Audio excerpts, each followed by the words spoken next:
না, সাদা কাপড় পরিধান করা সবচেয়ে উত্তম। রঙিন হলে এক রঙেরই উত্তম, সাথে সাথে নকশাপূর্ণ চাদর কাপড় পরিধান করা থেকে বেঁচে থাকা ভালো। আপনার পিছনে যারা আছে, আপনার পাঞ্জাবি দেখতে দেখতেই সালাত শেষ হবে, আপনার জামার কালার দেখতে দেখতেই সালাত শেষ হবে। এই জন্য পশ্চিম দেওয়ালে যে কোনো নকশা নিষিদ্ধ। আয়েশা রাদিয়াল্লাহু তাআলা, আনাস রাদিয়াল্লাহু তাআলা আনহু বলেন, কানা কিরামাল্লে আয়েশাতা, আয়েশার একটি চাদর ছিল, ফাসাতারাত বিহি জানেবা বাইতিহা, এই চাদরটা দিয়ে তিনি বাড়ির এক পার্শ্ব ঢেকেছিলেন ভালো লাগবে মনে করে। রাসূল সাল্লাল্লাহু আলাইহি ওয়াসাল্লাম, আয়েশা আমিতি কেরামাকে, আমিতি আন্না কেরামাকে, আয়েশা তোমার এই চাদরটা এখান থেকে সরাও। বিহা তাসাবির লা তাজালু তাসাবিরু তারিজু লি ফি সালাতি, এই চাদরে ছবি আছে, এই ছবি সর্বদা আমার সলাতের মধ্যে সামনের দিকে এসে পড়ছে, এতে আমার সলাতের একাগ্রতা নষ্ট হচ্ছে। আয়েশা তুমি এই চাদরটি আমার সামনে থেকে সরাও। বুঝা গেল, নকশাপূর্ণ জায়নামাজ চলবে না। যে জায়নামাজ আপনি বাড়িতে ব্যবহার করেন, সৌদি আরব থেকে নিয়ে আসা বা ঢাকা থেকে কিনা, মসজিদে নবাবী আছে, কাবা ঘর আছে, এই জন্য সালাত চলবে না এই কথা নয়। আপনার জায়নামাজ হবে এক কালার, এটা হলো কথা। মসজিদের কার্পেট হবে এক কালার, এটাই ঠিক। যদি ভিন্ন কালার হয় তাহলে কাপড় দিয়ে ঢেকে দিতে হবে।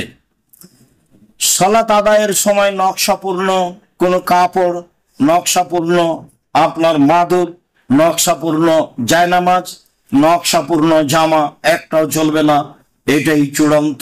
এ বিবেচনায় সালাত আদায়ের জন্য প্রাণপণে চেষ্টা করতে হবে। কাপড় ভালো হতে হবে, যা রাসূল সাল্লাল্লাহু আলাইহি সাল্লাম বলেন।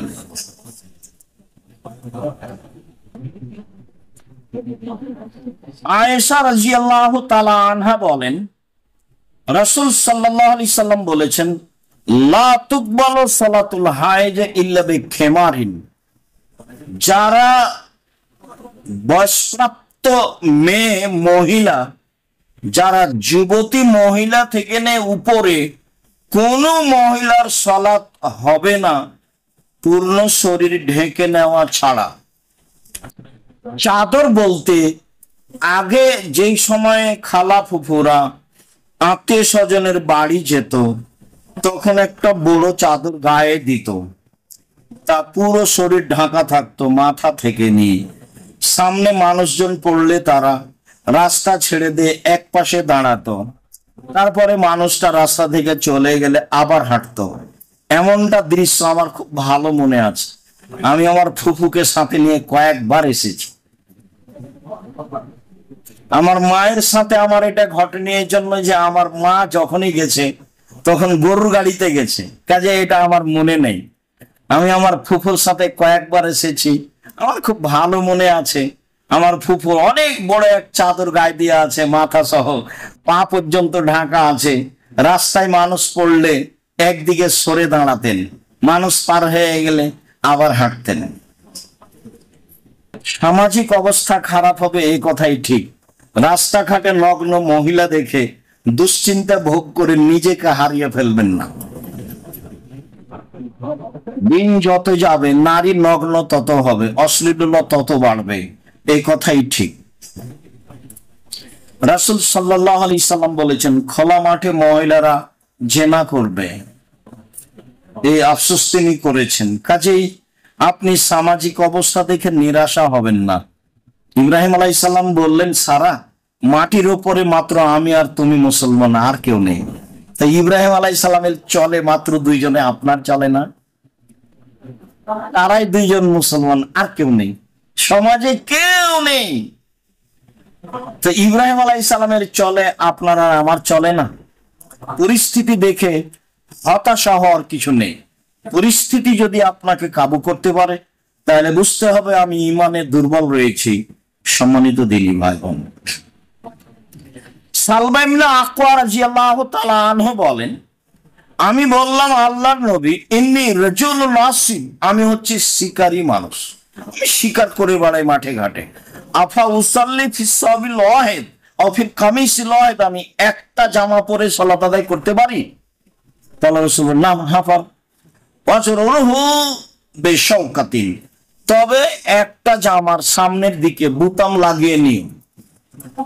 মানে বড় জামা আছে তো সামনের দিক সাধারণত খোলা থাকে বা কিছু ফাঁকা থাকে, কিছু সেলাই করা থাকে।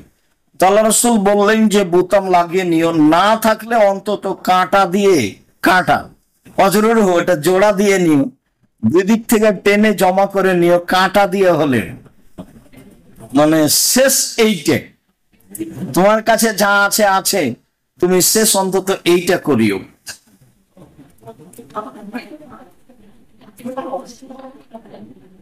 আবু হুরায়রা রাদিয়াল্লাহু তাআলা আনহু বলেন, রাসূল সাল্লাল্লাহু আলাইহি ওয়াসাল্লাম বলেছেন, খালিফুল ইয়াহুদা ওয়ান নাসারা ফাইন্নাহুম লা ইউসাল্লুনা ফি নিআলিহিম ওয়া খিফাফিহিম, তোমরা ইহুদি খ্রিস্টানদের বিরোধিতা করো। কেন? তারা জুতা পরে, মোজা পরে সালাত আদায় করে না। জুতা পরে মোজা পরে সালাত আদায় করা যায়, তারা করে না। তো রাসূল সাল্লাল্লাহু আলাইহি সাল্লাম জুতা পরে মোজা পরে সালাত আদায় করতে বলছেন যে ইহুদি খ্রিস্টানদের বিরোধিতা করো। আমাদের দেশে তো জুতা মসজিদে নিয়ে যাওয়াই অপরাধ, আর তো মানে কয়েকটা স্তর টাইলস লাগানো আছে, আগেই জুতা খুলতে হবে। জুতা পরিষ্কার অপরিষ্কার ভাববার সুযোগ নেই, জুতাই অপরাধ। আল্লাহ বুঝে আমল করার তৌফিক দান করুক, আল্লাহুম্মা আমিন। আল্লাহুম্মা সাল্লি আলাইহি আল্লাহুম্মা বারিক।